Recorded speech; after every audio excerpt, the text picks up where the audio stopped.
Panorama group जो सोचता है वो करता है। आपके अपने सपनों का आशियाना।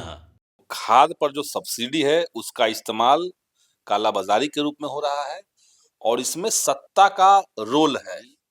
कहाँ पे कितने खाद की खपत है उसके आधार पर नहीं होता, ये बॉर्डर के जिलों में ज्यादा होता है आवंटन, तो ये ऊपर से आता है। तो हम चाहेंगे सरकार से कि इस पर सख्त कार्रवाई हो और किसानों को खाद सही समय पर सही दाम में उपलब्ध हो, बगैर कालाबाजारी के उपलब्ध हो, इसकी गारंटी सरकार करे। किसी को बख्शा नहीं जाएगा, कार्रवाई तो कड़ी राम होगी। कृपाल यादव कहाँ से निकले हुए हैं?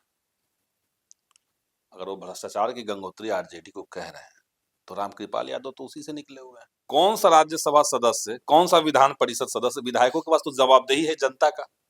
हमारे पास तो क्षेत्र है, वहां फंड खर्चा करना है, लेकिन विधान परिषद के सदस्यों द्वारा फंड बेचा जाता है। लेना चाहिए कि नहीं लेना चाहिए तो वो अपने विधायकों को सलाह देना भाई। हम लोग का तो अपना, हम राम उनका बात सुनेंगे, जीतन राम मांझी का हम लोग बात सुनेंगे, हम अपने पार्टी का बात सुनेंगे, पार्टी का नीति तय होगा। जीतन राम मांझी को जो सलाह देना है वो एनडीए के लोगों को दें। एनडीए में वो आजकल नया नया हनुमान बने हुए हैं। भाकपा माले के विधायक डॉक्टर संदीप सौरभ हमारे साथ बातचीत करने के लिए हैं। बिहार में उर्वरक की कालाबाजारी हो रही है। राजद की तरफ से एक सोशल मीडिया पर पोस्ट किया गया है और उसमें ये कहा जा रहा है कि बिहार के जो उर्वरक हैं वो बांग्लादेश और नेपाल तक तस्करी हो रहे हैं। देखिए, बड़े पैमाने पर लंबे समय से इसमें भ्रष्टाचार है और ये इसमें समझिए कि बिहार की जो सरकार है और केंद्र की सरकार है, दोनों का रोल होता है, अधिकारियों का और सरकार में बैठे हुए लोगों का। गलत तरीके से आवंटन किया जाता है। जो बॉर्डर के जिले हैं जहाँ पे जितना खाद की खपत है उससे ज्यादा वहां अलॉट किया जाता है ताकि बगल में तस्करी किया जा सके। और जो जहाँ पे ज्यादा जरूरत है, जैसे पटना जिला का ग्रामीण इलाका, तो यहाँ पे खाद का सप्लाई ऊपर से कम कर दिया जाता है। तो यहाँ किसान त्राहिमाम कर रहे हैं और बाहर सप्लाई हो रहा है। किसानों के पास अभी के समय में खेती केवल घाटे का सौदा होते जा रहा है। तो हम चाहेंगे सरकार से कि इस पर सख्त कार्रवाई हो और किसानों को खाद सही समय पर सही दाम में उपलब्ध हो, बगैर कालाबाजारी के उपलब्ध हो, इसकी गारंटी सरकार करे। नेपाल और बांग्लादेश तक भी तस्करी हो रहा है, आपके संज्ञान में भी है ऐसी बात? ये तो हम लोग बहुत पहले से जान रहे हैं। नहीं तो जो आवंटन होता है वो किसानों के रकबा के आधार पर नहीं, कहाँ पे कितने खाद की खपत है उसके आधार पर नहीं होता, ये बॉर्डर के जिलों में ज्यादा होता है आवंटन। तो ये ऊपर से आता है, नीचे से मांग उसी तरह से जाता है। बगल में नेपाल के बॉर्डर के पास जो जिले हैं वहां पे ज्यादा खाद आया, ज्यादा खाद इसलिए आया ताकि नेपाल में उसको बेचा जा सके जा करके। तो खाद पर जो सब्सिडी है उसका इस्तेमाल कालाबाजारी के रूप में हो रहा है और इसमें सत्ता का रोल है। ये कोई बाहर का आदमी नहीं कर रहा है, जो सरकार में बैठे हुए लोग हैं, जो उनके पसंदीदा अधिकारी हैं, उनकी मिलीभगत से ही ये हो रहा है। आरजेडी कह रही है कि बिहार के कृषि मंत्री का इसमें संलिप्तता है, लेकिन रामकृपाल यादव तो खुले तौर पर कह रहे हैं कि जो भ्रष्टाचार के गंगोत्री से निकले हैं वो हमारे ऊपर आरोप नहीं लगाएं, किसी को बख्शा नहीं जाएगा, कार्रवाई तो कड़ी होगी। रामकृपाल यादव कहाँ से निकले हुए हैं? अगर वो भ्रष्टाचार की गंगोत्री आरजेडी को कह रहे हैं तो रामकृपाल यादव तो उसी से निकले हुए हैं। 2 बार 3 बार सांसद उसी पार्टी से रहे हैं। अब इधर आ गए तो अब वो भ्रष्टाचार की गंगोत्री हो गई।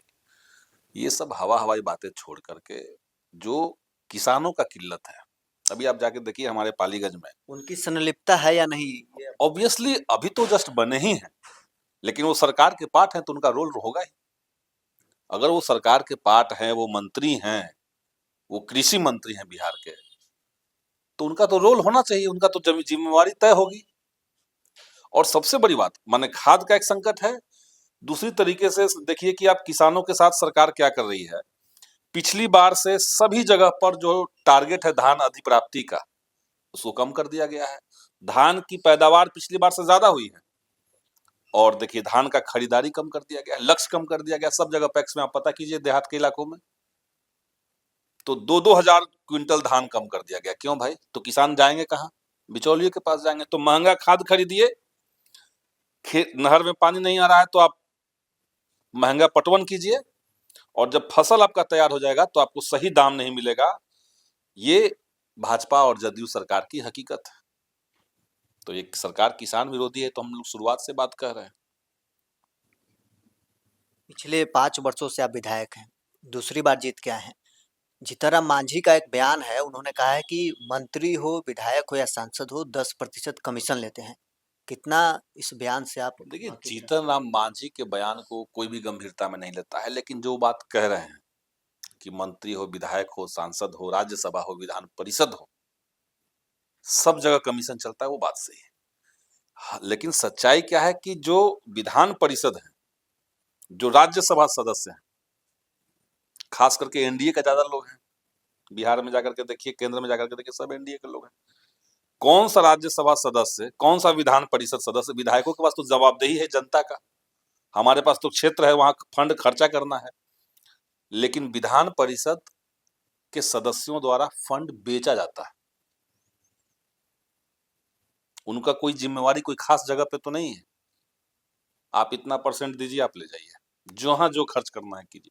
तो ये सब लोग बात जानते हैं, इसमें कोई नया बात थोड़ी कह रहे हैं वो। अब अगर उनके आरोप सरकार के प्रति है, तो सरकार को उसमें जांच कराना चाहिए, सरकार के वो पार्ट है। तो अगर कोई विभाग है, योजना विभाग के प्रति उनका आरोप है, तो सरकार का विभाग है, सरकार जांच करवा ले। वो तो सभी विधायकों को लेकर कह रहे हैं, आप भी लेते हैं क्या? हम लोग क्यों लेंगे भाई? हमारी पार्टी में ये सब नहीं चलता है। वो दूसरी चीज़ ये भी कहें कि कम से कम 5% लेना चाहिए विधायकों को, सलाह भी दे रहे अब हैं। लेना चाहिए कि नहीं लेना चाहिए, तो वो अपने विधायकों को सलाह देना भाई।